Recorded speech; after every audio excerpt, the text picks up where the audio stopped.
eğitim seminerlerimizin dördüncüsü olan Ticarette Başarının Yolları ve Kriz Yönetimi adlı seminerimize hepiniz hoş geldiniz, şeref verdiniz. Allah'ım bizleri haramdan uzak eyle, dünya ve ahirette güzel sona ulaştır.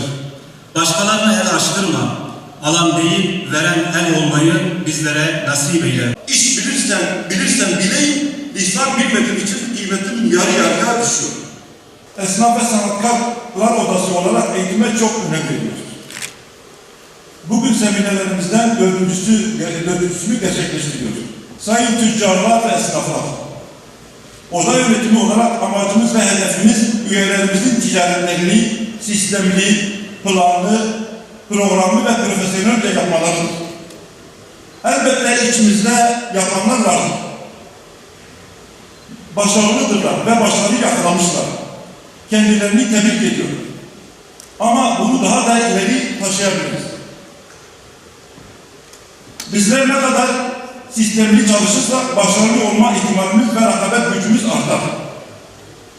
Elbette bahsettiğim rekabet kaliteyi arttırma rekabetidir. Yoksa birbirimize zarar verme anlamında bir rekabet değildir. Rekabetimiz bizi birbirimizden uzaklaştırmasın.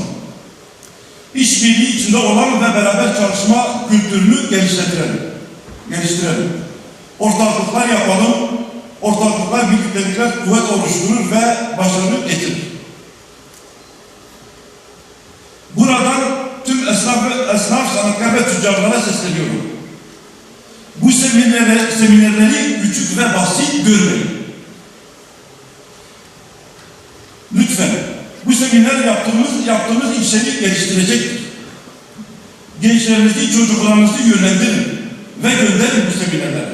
Ticaretteki başarının eğitimden geçmekte, eğitim olmadan ilerleme olmaz.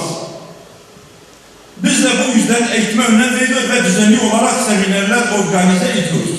Görüşmelerimizi gerçekleştirdik. Kira artışlarının makul seviyelerde tutulması için kamuoyuna çağrıda bulunduk. Başka bir derdi var. Daha büyük bir şirket gelecek, bizi burada sarsacak. Küçüğün başka bir derdi var. Dolayısıyla ticaret yapıyorsak sürekli bizim teyakkuzda olmamız, kendimizi geliştirmemiz gerekir. Markete gittim, krizi daha yeni başladığı zamanlarda. Hani çoğu şeyin fiyatlarını falan sormadan alıyoruz ama yine bir ortalama biliyoruz mesela tutar. Dedim herhalde şimdi 40 TL diyecek bunlara. O 160 lira deyince dedim tamam Türkiye'de ciddi bir kriz var yani. Ben kafamda diyorum 40 lira falan tutar. 160 lira böyle bir şey aldım elinde arabada yemek için. Dolayısıyla bu kadar paraya ancak şu kadar ekmek alabiliyoruz. Kendim bir kuralım var. Ben olumsuz, karamsar adamlardan, ilandan kaçarım.